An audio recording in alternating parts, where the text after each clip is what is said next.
പഠിപ്പിച്ചു കൊടുത്തോ ഇല്ലയോ? വിനീതനായ ഹാമിദ് യാസീന്റെ മജ്‌ലിസിൽ വന്ന എന്റെ പ്രിയപ്പെട്ട മക്കളുള്ള അപ്പമാരോട്, എന്റെ പ്രിയപ്പെട്ട മക്കളുള്ള ഉമ്മമാരോട് വിനയ പുരസ്സരം ചോദിക്കുകയാണ്. ആദ്യമായി സംസാരിക്കാൻ തുടങ്ങുന്ന സമയത്ത്, പൽക്ക പറയാൻ തുടങ്ങുന്ന സമയത്ത് ഉമ്മാ അബ്ബാ എന്ന് നിങ്ങളുടെ പ്രിയപ്പെട്ട പൊന്നുമോള്, നിങ്ങളുടെ പ്രിയപ്പെട്ട കുഞ്ഞുമോള് വിളിക്കാൻ തുടങ്ങുന്ന സമയത്ത് നിങ്ങൾ ആ കുഞ്ഞിന്റെ ഹൃദയത്തിലേക്ക് പകർന്നു കൊടുത്തോ, നമ്മുടെ നബിയുടെ പേരെന്താ? ഇത് കൊടുത്തിട്ടില്ലെങ്കിൽ അപ്പാ നിങ്ങൾ കുറ്റക്കാരനാണ്. നിങ്ങൾ അല്ലാഹുവിന്റെ കോടതിയിൽ സമാധാനം പറയേണ്ടയാളാണ്. സുബ്ഹാനല്ലാഹ്. അല്ലാഹു നമുക്ക് തൗഫീഖ് തരട്ടെ. നിങ്ങൾ ആ ബക്കറ്റ് കളക്ഷനുമായി സംഘാടകർ സുബ്ഹാനല്ലാഹ്, നിങ്ങൾ എല്ലാവരും നല്ല ഹദിയ കൊടുക്കുക. സഹോദരങ്ങളെ, അല്ലാഹുവേ ഈ മജ്‌ലിസിനെ സഹായിക്കുന്ന മുഅ്മിനീങ്ങളെ നീ സഹായിക്കണേ തമ്പുരാനെ. എന്താ ആരും ആമീൻ പറയാത്തത്? അല്ലാഹുവേ മജ്‌ലിസിനെ സഹായിക്കുന്ന മുഅ്മിനീങ്ങളെ നീ സഹായി. കണ്ടോ, ആ കുഞ്ഞു പോയാ പിന്നെ ആരെങ്കിലും പൈസ ആരോ? നിങ്ങൾ ആരെങ്കിലും എന്താ പോവാത്തത്? ആ അസ്കർ ഭായിയോടെ പോയി. അസ്കർ ഭായി ആ മോനെ പ്ലീസ്, അസ്കർ ഭായിയുടെ കൂടെ ബക്കറ്റ്. അസ്കർ ഭായിക്ക് അല്ലാഹു ബർക്കത്ത് നൽകട്ടെ. അതൊക്കെ സ്ലോ മെല്ലെ മെല്ലെ പോയാൽ മതി. എല്ലാരും നല്ല പൈസ കൊടുക്കും. അല്ലാഹു ബർക്കത്ത് നൽകട്ടെ. 100 രൂപ നിങ്ങളുടെ പോക്കറ്റിൽ ഉണ്ടാവും. എല്ലാവരും പോക്കറ്റ് കേട്ട് നോക്കി. 100 രൂപ പറഞ്ഞെന്ന് പറഞ്ഞ എന്താ? 10 രൂപ ഉണ്ടെങ്കിൽ 10 രൂപ കൊടുത്താൽ മതി. 1000 കൊടുത്താലും 500 കൊടുത്താലും അല്ലാഹു ബർക്കത്ത് നൽകട്ടെ. സഹോദരങ്ങൾ,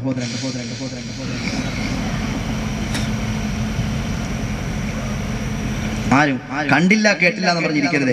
ഉള്ളത് 1 രൂപയാണെങ്കിൽ അത് കൊടുക്കണം. ആരും അറിഞ്ഞില്ല കണ്ടില്ല കേട്ടില്ല എന്ന് പറഞ്ഞിരിക്കരുത്. കേട്ടോ? ചില ആളുകൾ ഇതൊക്കെ പറയുമ്പോ ഞാൻ ഒന്നും അറിഞ്ഞില്ലേ എന്ന ഭാവത്തിൽ ഇങ്ങനെ ഇരിക്കണ കാണാം. ഏതോ ഒരു ലോകത്ത്. അള്ളാഹു എല്ലാം കാണുന്നുണ്ട്. അപ്പൊ സഹോദരങ്ങളെ, ഞാൻ പറഞ്ഞു വന്നത്, അള്ളാഹു തന്ന നമ്മുടെ പ്രിയപ്പെട്ട പൊന്നുമക്കളെ അള്ളാഹുവിന്റെ മാർഗത്തിലായി വളർത്തി വലുതാക്കാൻ നമുക്ക് കഴിയേണ്ടതുണ്ട്. കണ്ടില്ലേ, മഹാനായ ഷഹീദേ മില്ലത്ത് ടിപ്പു സുൽത്താൻ. ആരാണ് ടിപ്പു സുൽത്താൻ?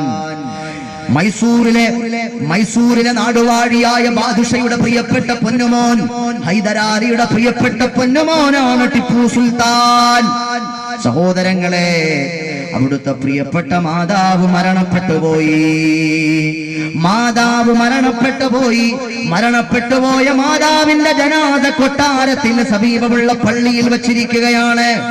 ആ നാടുവാഴിയായ ടിപ്പുവിന്റെ മാതാവ് മരണപ്പെട്ടെന്നറിഞ്ഞ് ആ നാട് മുഴുവനും ഇളകി വന്നിരിക്കുകയാണ് ജനാസ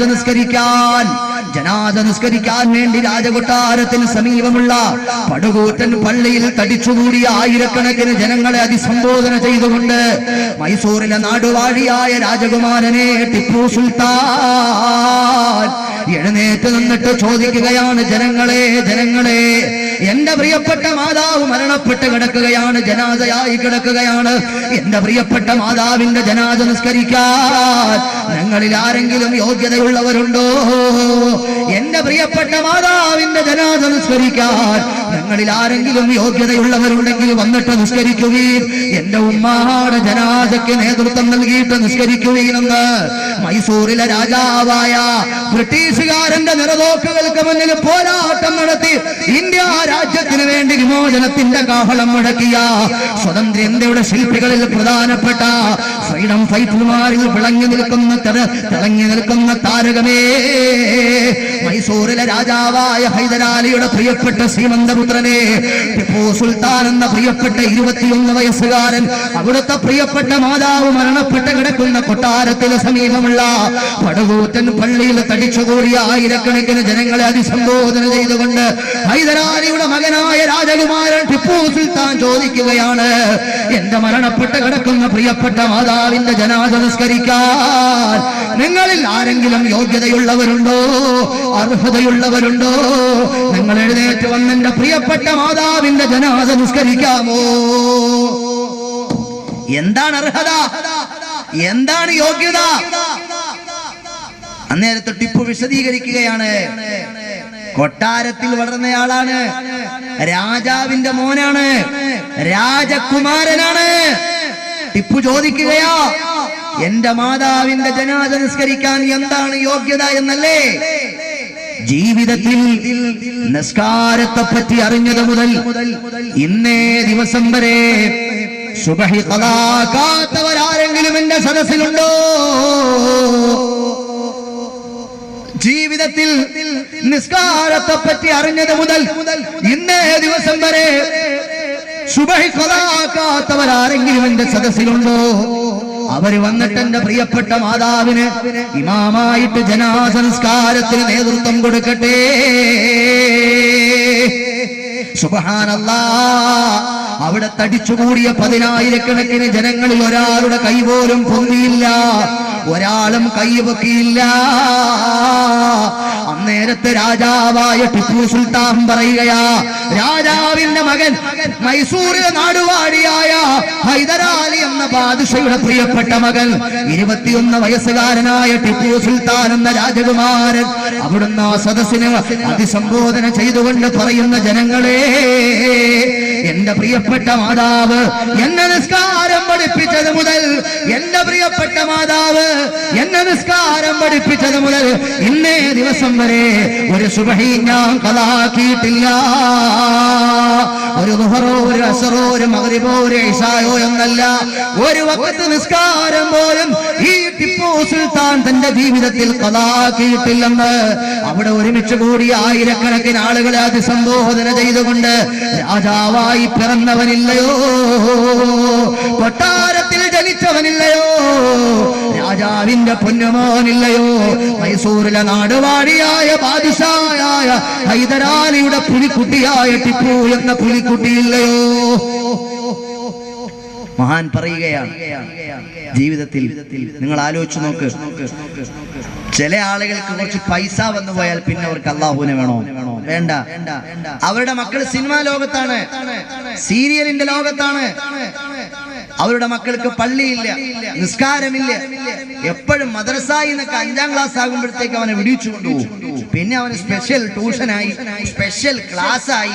ഉസ്താദേ, അവൻ CBSE സിലബസ് ആണ്, ഭയങ്കര ടഫാണ്, അതുകൊണ്ട് സ്പെഷ്യൽ ക്ലാസ് വേണം, സ്പെഷ്യൽ ട്യൂഷൻ വേണം, അങ്ങനെയൊക്കെ ഉണ്ടെങ്കിൽ എന്റെ കുട്ടി പാസ്സാകുള്ളൂ. ഇവൻ അവിടെ പാസ്സായി പോകും. പക്ഷേ അവന്റെ ഉമ്മ അടുത്തവൻ പീസാകും, അവന്റെ അബ്ബ അടുത്തവൻ പീസാകും, അവൻ സമൂഹത്തിൽ പീസാകും. ഇത് ചിന്തിക്കുന്നില്ല. കണ്ടോ ആ മകനെ, ആ രാജാവായ മകനെ ഹൈദരാലി എന്ന രാജാവ് വളർത്തിയത് കണ്ടോ? കൊട്ടാരത്തിലെ റോയൽ ഫെസിലിറ്റീസുകൾ മുഴുവൻ അനുഭവിച്ചു വളർന്ന ടിപ്പു ഒരു വഖത്ത് പോലും നിസ്കാരം ഖളാക്കിയിട്ടില്ല. ഇങ്ങനെയാണ് മക്കളെ വളർത്തേണ്ടത് ഉമ്മമാരെ, ഇങ്ങനെയാണ് മക്കളെ വളർത്തേണ്ടത് വാപ്പമാരെ. അല്ലാഹു നമുക്ക് തൗഫീഖ് തരട്ടെ. നിങ്ങൾ കേട്ടിട്ടില്ലയോ അബ്ദുൽ ഖാദിറുൽ ജീലാനി? അല്ലാഹ് തിരുപേരും തുതിയും സ്വലവാത്തും അതിനാൽ തുടങ്ങുവാൻ അരുൾ ചെയ്ത വേദാംബർ ആലമുടയോവൻ വേഗല്ലരുളാലേ ആയേ മുഹമ്മദ വർഗിലെയാണോവർ ബിൽഖുതുബി റബ്ബാനി വൽഗൗസി സമദാനി നജീനാ മിൻ കുല്ലി ആഫാതി യാ അല്ലാഹ്. അബ്ദുൽ ഖാദിറുൽ ജീലാനി അവിടുത്തെ മാതാപിതാക്കളെ പഠിച്ചു നോക്ക്, എത്ര നല്ല ഉമ്മയും ബാപ്പയുമാണ്, മാതൃകാ യോഗ്യരായ ഉമ്മയും ബാപ്പയുമാണ്. സഹോദരങ്ങളെ, നിങ്ങൾ ആലോചിച്ചിട്ടുണ്ടോ അബ്ദുൽ ഖാദിറുൽ ജീലാനി തങ്ങളോട് ഉമ്മ പറഞ്ഞ ഉപദേശം എന്താണ്? ഹലോ അബ്ദുൽ ഖാദറിന്റെ വീടാണോ? നിങ്ങളുടെ കൂട്ടത്തിൽ ഒരു അബ്ദുൽ ഖാദറിന്റെ വീട്ടിൽ ഫോണ് വന്നു, മൊബൈൽ ഫോണിൽ ഫോണ് വന്നു. അപ്പോ വാസ്തവത്തിൽ നിങ്ങളുടെ കൂട്ടത്തിൽ ഉണ്ടായിരുന്ന അബ്ദുൽ ഖാദർ അന്നേരത്ത് വീട്ടിൽ ഉണ്ട്. ഈ ഫോൺ വിളിക്കുന്നത് ആരാ? ഇയാൾ പൈസ കൊടുക്കാനുള്ള ആളാണ് ഫോൺ വിളിക്കുന്നത്. ഇയാള് പൈസ മേടിച്ചിട്ട് കടം മേടിച്ചിട്ട് പൈസ കൊടുത്തിട്ടില്ല. അങ്ങനെ പൈസ ചോദിച്ചിട്ട് ആള് മൊബൈൽ ഫോണിൽ വിളിക്കാണ്, ഹലോ അബ്ദുൽ സത്താറിന്റെ വീടല്ലേ? ആ അബ്ദുൽ സത്താറിന്റെ വീടാണ്. അബ്ദുൽ സത്താർ അവിടെ ഉണ്ടോ? അന്നേരത്ത് അബ്ദുൽ സത്താർ തന്റെ ചെറിയ മോനെ അടുത്ത് വിളിച്ചു. 5 വയസ്സ് പ്രായം തികഞ്ഞിട്ടില്ലാത്ത കുട്ടിയെ അടുത്ത് വിളിച്ചിട്ട് ഫോൺ അവന്റെ കയ്യിൽ കൊടുത്തിട്ട് പറഞ്ഞു,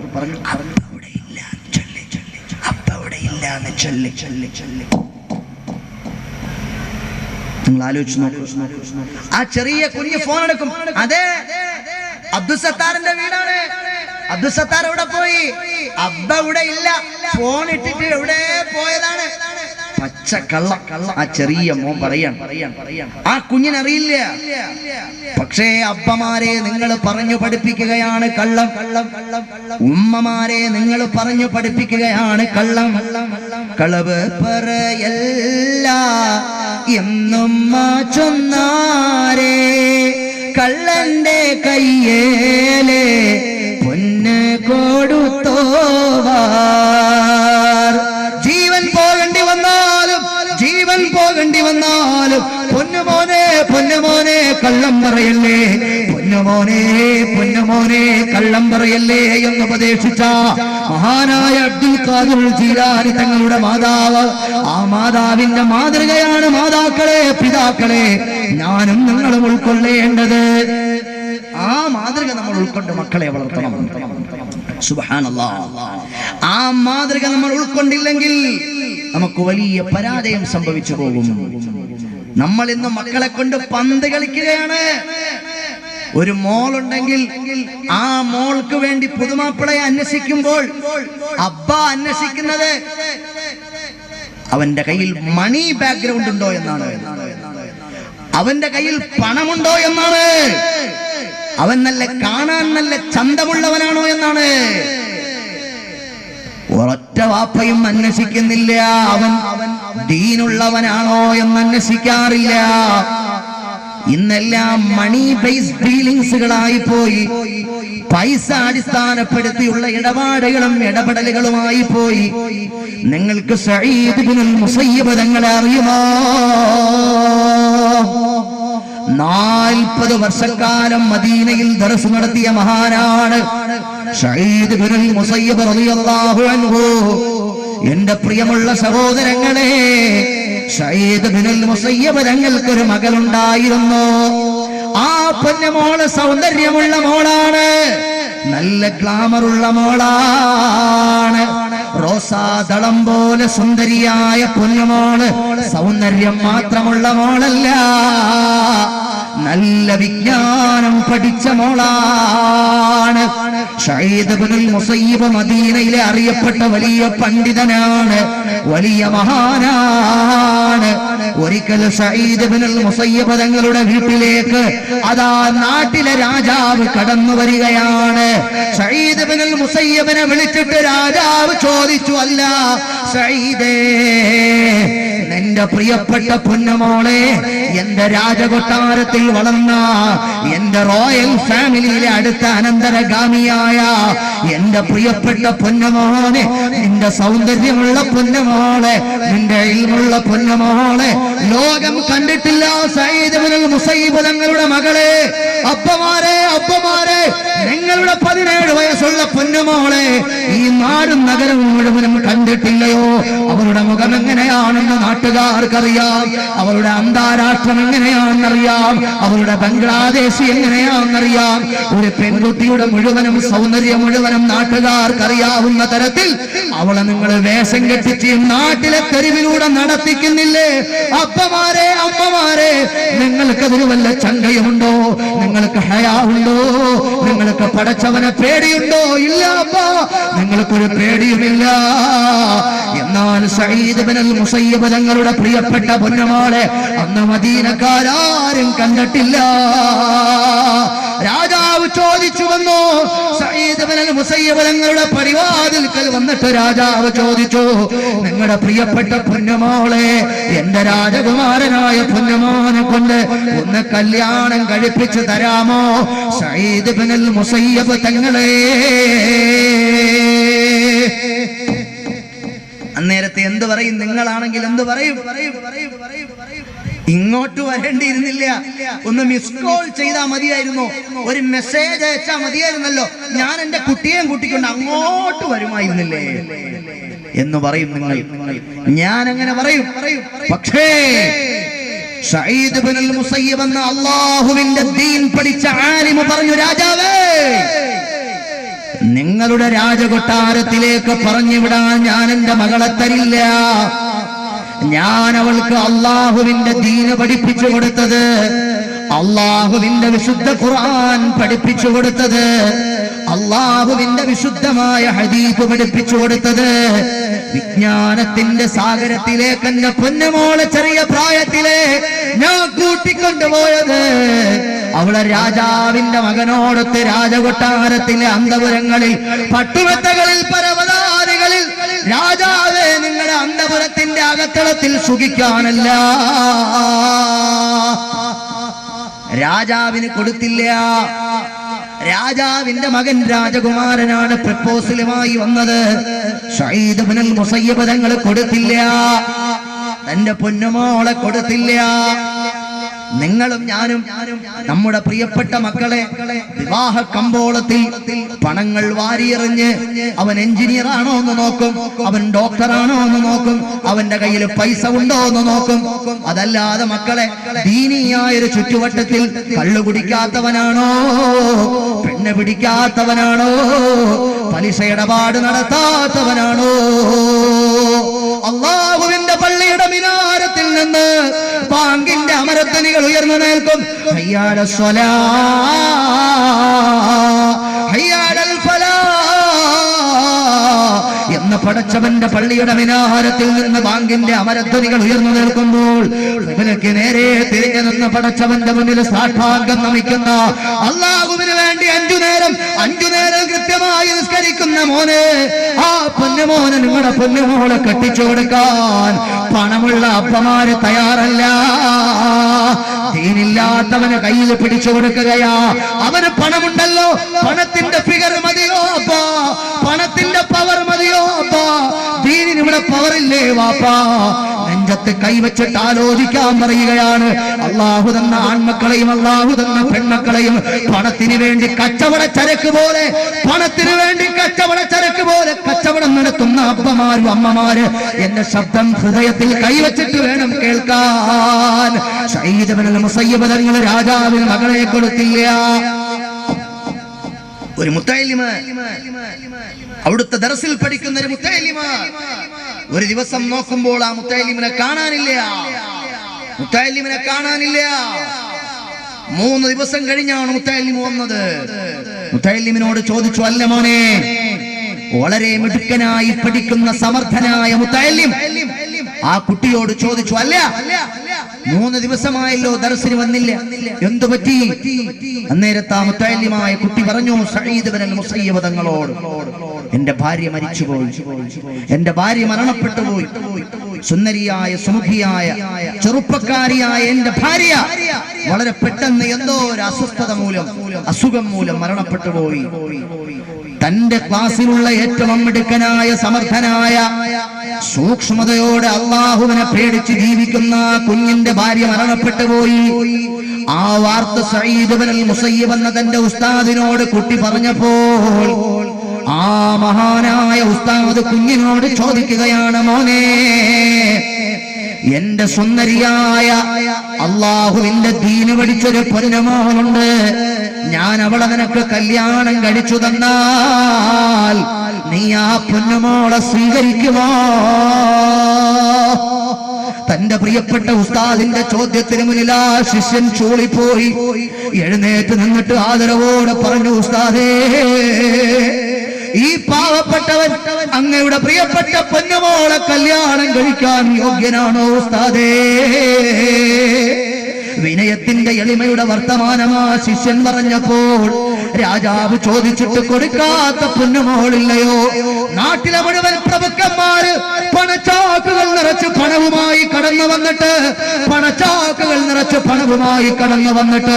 നാട്ടിലെ പണക്കാര് വന്നിട്ട് സഈദ് ഇബ്നുൽ മുസയ്യിബിന്റെ വാതിലിൽ മുട്ടിയിട്ട് ഞങ്ങളുടെ സുന്ദരിയായ മോളെ കെട്ടിച്ചു തരുമോ എന്ന് ചോദിച്ചിട്ട് ഒരു സമ്പന്നനും കൊടുക്കാത്ത പൊന്നുമോളെ പണ്ഡിതനായ സഈദ് ഇബ്നുൽ മുസയ്യിബ് തങ്ങള്, അല്ലാഹുവിന്റെ ഔലിയാക്കളിൽപ്പെട്ട സഈദ് ഇബ്നുൽ മുസയ്യിബ് തങ്ങള് തന്റെ പ്രിയപ്പെട്ട വഫാത്തായി പോയ ഭാര്യ മരണപ്പെട്ടു പോയ മുത്തല്ലിമിനെ അതാ നിക്കാഹ് ചൊല്ലിക്കൊടുക്കുകയാണ്. അള്ളാഹുവിന്റെ ദീൻ പഠിച്ച, അള്ളാഹുവിനെ തഖ്വ ചെയ്ത് ജീവിക്കുന്ന, കള്ളു കുടിക്കാത്ത, പെണ്ണ് പിടിക്കാത്ത, പലിശ ഇടപാട് നടത്താത്ത, അള്ളാഹുവിനെ അനുസരിച്ചു മാത്രം ജീവിക്കുന്ന, അള്ളാഹുവിനെതിരായി ചിന്തിക്കാത്ത, തന്റെ പ്രിയപ്പെട്ട ശിഷ്യന്റെ കയ്യിലേക്ക്, ഭാര്യ മരണപ്പെട്ടു പോയ ശിഷ്യന്റെ കയ്യിലേക്ക് രാജാവ് വന്ന് ചോദിച്ചിട്ട് കെട്ടിച്ചു കൊടുക്കാത്ത സുന്ദരിയായ, ഇൽമുള്ള, ഖുർആൻ ഹൃദിസ്ഥമാക്കിയ, ഹദീസിൽ അവഗാഹം നേടിയ ഭാര്യയെ, ആ മകളെ ഭാര്യയാക്കി കൊടുത്തു. സുബ്ഹാനല്ലാഹ്. കല്യാണം കഴിഞ്ഞ ആദ്യ രാത്രിയുടെ മനോഹരമായ മധുരമോറുന്ന വെണ്ണക്കല്ലിന്റെ ലാവണ്യത്തിൽ ചാലിച്ച സുവർണ സ്വപ്നങ്ങളുടെ മഴവിൽ കാന്തികൾ തളിരിട്ട് കളിയാടുന്ന മണവറയുടെ മനോഹരമായ ദിനരാത്രങ്ങൾ പിന്നിട്ട് പിറ്റേന്ന പ്രഭാതം പൊട്ടിവിടർന്നു. സുബഹി നിസ്കാരം കഴിഞ്ഞ് അതാ പ്രിയപ്പെട്ട ഉസ്താദിന്റെ ദർസിലേക്ക് പുതുമാപ്പിള പോകാൻ ഇറങ്ങുകയാണ്. അന്നേരത്തെ ഈ മകള് ചോദിച്ചു, ഭാര്യ ചോദിച്ചു, അല്ല നിങ്ങൾ എങ്ങോട്ടാണ്?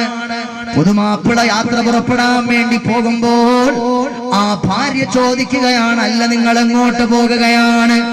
ഭാര്യയോട്, പെഞ്ഞാഴിയോട് പറഞ്ഞു, പുതുമണവാളൻ പറഞ്ഞു, നിന്റെ പ്രിയപ്പെട്ട പിതാവിന്റെ ദർസിലേക്ക് ഞാൻ പോകുകയാണ്, ഇൽമ പഠിക്കാൻ വേണ്ടി പോകുകയാണ്.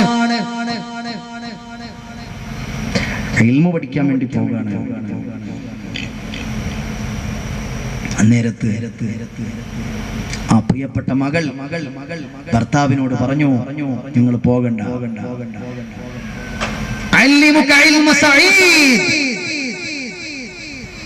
സഈദ് ഇബ്നുൽ മുസയ്യിബ് നിങ്ങൾക്ക് പഠിപ്പിക്കുന്ന ഇൽമ ഞാൻ നിങ്ങൾക്ക് പഠിപ്പിച്ചു തരാം. നിങ്ങൾ കേൾക്കണം, അപ്പമാരെ നിങ്ങൾ ശ്രദ്ധിച്ചു കേൾക്കണം. ആ മകള് പറയുകയാണ്, 17 വയസ്സ് പ്രായമുള്ള, 18 വയസ്സ് പ്രായമുള്ള ആ ബാലക്കാരിയായ പെങ്ങള് പറയുകയാണ്, മദീനയിലെ ഏറ്റവും വലിയ വിജ്ഞാനത്തിന്റെ ഗോപുരമാണ് സഈദ് ഇബ്നുൽ മുസയ്യിബ് റളിയല്ലാഹു അൻഹു. അവിടുന്ന് പഠിപ്പിക്കുന്ന ഇൽമ ഞാൻ നിങ്ങൾക്ക് പഠിപ്പിച്ചു തരാം. നിങ്ങൾ സഈദ് ഇബ്നുൽ മുസയ്യിബിന്റെ ക്ലാസ്സിൽ പോകണ്ട. വലിയ ഹദീസ് പണ്ഡിതനാണ്. 40 വർഷക്കാലം മദീനയിൽ ദർസ് നടത്തിയ, ഹദീസിന്റെ ക്ലാസ് നടത്തിയ ഉസ്താദാണ് സഈദ് ഇബ്നുൽ മുസയ്യിബ്. അവിടുത്തെ ശിഷ്യന്മാര് വന്നിരുന്നിട്ട് ഹദീസ് ഇങ്ങനെ വായിക്കുമ്പോൾ സുബ്ഹാനല്ലാഹ്, കർട്ടന്റെ പിന്നിൽ നിന്ന് ഇങ്ങനെ തട്ട് കേൾക്കുകയാണ്. ശിഷ്യന്മാര് വലിയ പണ്ഡിതന്മാരാണ് സഈദ് ഇബ്നുൽ മുസയ്യിബിന്റെ. അവിടുത്തെ ശിഷ്യന്മാര് വന്ന് ഹദീസ് ഇങ്ങനെ വായിക്കുമ്പോൾ കർട്ടന്റെ പിന്നിൽ നിന്ന് തട്ട് കേൾക്കും. എന്തുകൊണ്ടാണ് ആ തട്ടെന്നറിയുമോ? ആരാണ് തട്ടിയതെന്നറിയുമോ? തന്റെ മകളാണ് തട്ടിയത്. കർട്ടന് പിന്നിൽ മകളിരുന്ന് പഠിക്കുകയാണ്. വാപ്പ ശിഷ്യന്മാർക്ക് ഫ്രണ്ടിലിരുന്ന് ക്ലാസ് എടുത്തു കൊടുക്കുമ്പോൾ വാപ്പയുടെ പിന്നിലുള്ള കർട്ടന്റെ പുറകിൽ മകളിരിക്കുകയാണ്, ഇൽമു പഠിക്കുകയാണ്. വായിച്ച വലിയ പ്രമുഖനായ പണ്ഡിതൻ വായിച്ച് ഹദീസിന്റെ റിവായത്തോ റാവിമാരോ തെറ്റു വന്നപ്പോൾ മകൾ അകത്തളത്തിൽ നിന്ന് പിതാവ് അത് ശ്രദ്ധിക്കുന്നില്ല എന്ന് കണ്ട് തട്ടിയതാണ്. അന്നേരത്ത് സഈദ് തങ്ങൾ ചോദിക്കും, ഒന്നുകൂടെ പറഞ്ഞേ. അന്നേരത്ത് വീണ്ടും ശിഷ്യൻ ഒന്നുകൂടെ വായിക്കുമ്പോൾ ആ പിഴവ് മനസ്സിലാക്കുകയാണ്, ശിഷ്യന് തിരുത്തി കൊടുക്കുകയാണ്.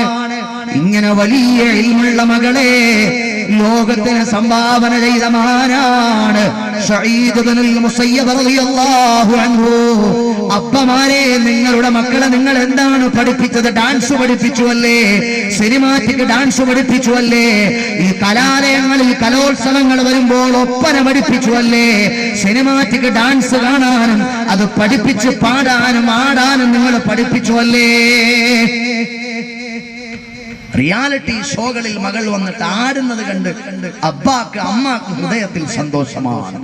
നിങ്ങൾ ഔറംഗസീബ് എന്ന് പറയുന്ന രാജാവിനെ കേട്ടിട്ടുണ്ടോ? ആരാണ്? അല്ലാമ ഔറംഗസീബ് ആലംഗീർ റഹിമഹുല്ലാഹ്. ഇന്ത്യ രാജ്യത്തിലെ ഇന്ദ്രപ്രസ്ഥത്തിൽ രാജാവായി വാണ മഹാനാണ്.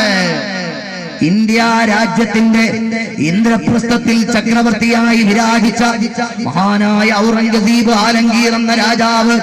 ഉപ്പമാരെ, നിങ്ങൾ താജ്മഹൽ കേട്ടിട്ടുണ്ടോ? താജ്മഹല് ലോക ചരിത്രത്തിൽ ഏറ്റവും പ്രസിദ്ധമായ താജ്മഹല് ലോകത്തെ 7 മഹാത്ഭുതങ്ങളിൽ, ലോകത്തെ സ്തബ്ധാത്ഭുതങ്ങളിൽ ഒന്നാണ് താജ്മഹല്. ലോകം താജ്മഹൽ കണ്ടിട്ട് അത്ഭുതപ്പെടുകയാ, ലോകം താജ്മഹൽ കണ്ടിട്ട് ആശ്ചര്യപ്പെടുകയാ. എന്നാൽ താജ്മഹലിന്റെ മിനാരങ്ങളെ കണ്ട് ഔറംഗസീബ് എന്ന രാജാവ് പൊട്ടി കരയുകയാണ്. അല്ല ഔറംഗസീബ്, എന്തിനാണ് താജ്മഹലിന്റെ മിനാരങ്ങളെ കണ്ടിട്ട് നിങ്ങൾ കരയുന്നത്? എന്തിനാ? ഔറംഗസീബ് പറയുകയാണ്, ഓ താജ്മഹൽ ഉണ്ടാക്കിയതാരാ? താജ്മഹൽ പണികഴിപ്പിച്ചതാരാ? എന്റെ പ്രിയപ്പെട്ട അപ്പയായ ഷാജഹാൻ ചക്രവർത്തിയാണ്. ഷാജഹാൻ ചക്രവർത്തിക്ക് താജ്മഹൽ പണിയാൻ പണം എവിടുന്ന, പൈസ എവിടുന്ന, ക്യാഷ് എവിടുന്ന? ഈ രാജ്യത്തെ ജനങ്ങളുടെ ബൈത്തുൽ മാലിൽ നിന്ന്, പൊതു ഖജനാവിൽ നിന്നെടുത്ത പണം ഉപയോഗിച്ചാണ് താജ്മഹൽ എന്ന് പറയുന്ന കൊട്ടാരം പണിതുയർത്തിയത്. ഈ താജ്മഹലിന്റെ പേരിൽ അല്ലാഹുവിന്റെ കോടതിയിൽ എന്റെ പ്രിയങ്കരനായ പിതാവ് ഔറംഗസീബ് ആലംഗീർ നിന്ന് വിറക്കേണ്ടി വരുമല്ലോ, അല്ലാഹുവിന്റെ കോടതിയിൽ സമാധാനം പറയേണ്ടി വരുമല്ലോ എന്ന് പറഞ്ഞാണ് ഈ താജ്മഹൽ കാണുമ്പോൾ എനിക്ക് കരച്ചിൽ വരുന്നതെന്ന് അല്ലാമ ഔറംഗസീബ് ആലംഗീർ റഹിമഹുല്ലാഹ് പറയുകയാണ്. രാജാവായിരുന്നു, ഇന്ത്യ രാജ്യത്തെ രാജാവ് ഔറംഗസീബ് ആലംഗീർ റഹിമഹുല്ലാഹ്. പക്ഷേ ഇന്ത്യയുടെ പൊതു ഖജനാവിൽ നിന്നൊരു നയാ ക്യാഷ്, ഒരു മണി പൈസ എടുത്തിട്ടില്ല. തൊപ്പി അത് സ്വന്തമായി നൂല് സ്റ്റിച്ചാക്കി തച്ചു കൊണ്ടുപോയി വിൽക്കും. ആ തൊപ്പി വിറ്റ കാശ് കൊണ്ട് ജീവിച്ച രാജാവാണ് ഔറംഗസീബ്. വിശുദ്ധ ഖുർആൻ സ്വന്തം കൈപ്പട കൊണ്ട് എഴുതിയിട്ട് ആ പ്രതികൾ, ആ കോപ്പികൾ കൊണ്ടുപോയി വിൽപ്പന നടത്തി അതിൽ നിന്ന് കിട്ടുന്ന തുച്ഛമായ ക്യാഷ് കൊണ്ട് ജീവിച്ച രാജാവാണ് അല്ലാമ ഔറംഗസീബ് ആലംഗീർ റഹിമഹുല്ലാഹ്. സഹോദരങ്ങളെ, ഞാൻ എന്തിനാണ് ആലംഗീറിനെ ഇപ്പോൾ പറഞ്ഞത്? ആലംഗീറിനും ഒരു മകളുണ്ട്. ആ മകളുടെ പേരാണ് സീനത്തു ബീഗം. സീനത്തു ബീഗം എന്ന പേരുള്ളൊരു മകൾ ചക്രവർത്തിയായ ഔറംഗസീബ് ആലംഗീറിനുണ്ട്. ആ മകൾ ആരാണ്? ഇന്നും നിങ്ങൾ ഉത്തരേന്ത്യയിൽ പോയാൽ സീനത്തു തഫാസീർ എന്ന പേരിൽ ഒരു തഫ്സീർ കാണാം. 16 വാള്യങ്ങൾ വരുന്ന തഫ്സീറാണ്. 16 വാള്യങ്ങളുള്ള തഫ്സീർ. ഉറുദു ഭാഷയിൽ ലോകത്ത് നിലവിലുള്ള പ്രസിദ്ധമായ തഫ്സീർ എഴുതിയതാരാണ്? വിശുദ്ധ ഖുർആനിന് വ്യാഖ്യാനം എഴുതിയതാരാണ്? ഔറംഗസീബിന്റെ മകൾ സീനത്ത് ബീഗം എന്ന രാജകുമാരിയാണ് എഴുതിയത്. പോരാ, ഫതാവ ആലംഗീരിയ എന്ന പേരിൽ ഇന്നും ഒരു കിതാബുണ്ട്. ഉത്തരേന്ത്യയിലെ ഉലമാക്കൾ ഇന്നും ഫത്വ പറയാൻ ഉപയോഗപ്പെടുത്തുന്ന ഗ്രന്ഥമാണ് ഫതാവ ആലംഗീരിയ. ആ ഫതാവ ആലംഗീരിയ രചിച്ചതാരാണ്? അതും സീനത്തു ബീഗമാണ്. അല്ലാഹു മക്കളെ കൊടുത്തപ്പോൾ ആ മക്കളെ മാണിക്കക്കല്ല് പോലെ സൂക്ഷിച്ചു. അപ്പാ, മാണിക്കക്കല്ല് പോലെ പൊന്നുമക്കളെ സൂക്ഷിച്ചു. ആ മക്കൾക്ക് അല്ലാഹുവിന്റെ ഇൽമു പഠിപ്പിച്ചു കൊടുത്തു. അവർക്ക് സിനിമ കാണിച്ചില്ല, അവർക്ക് സീരിയൽ കാണിച്ചില്ല, അവർക്ക് തോന്നിവാസങ്ങൾ പഠിപ്പിച്ചു കൊടുത്തില്ല. അവരുടെ കൽബ് എങ്ങനത്തെ കൽബാ? എല്ലാ കുട്ടികളും പ്രപഞ്ചത്തിലേക്ക് പിറന്നു വീഴുന്നത് എങ്ങനെയാണ്? കള്ളുകുടിയന്മാരായിട്ടല്ല, പെണ്ണുപിടിയന്മാരായിട്ടല്ല, പലിശക്കാരായിട്ടല്ല, കഞ്ചാവിനടിമപ്പെട്ട്, മയക്കുമരുന്നിനടിമപ്പെട്ട്, ഡ്രഗ്സ് ഉപയോഗിച്ച്, ഹശീഷ് ഉപയോഗിച്ച്, മരിഞ്ചുവാന ഉപയോഗിച്ച് എത്രയോ മക്കൾക്ക് ലെവലില്ല, ലക്കില്ല, ലഗാലില്ല.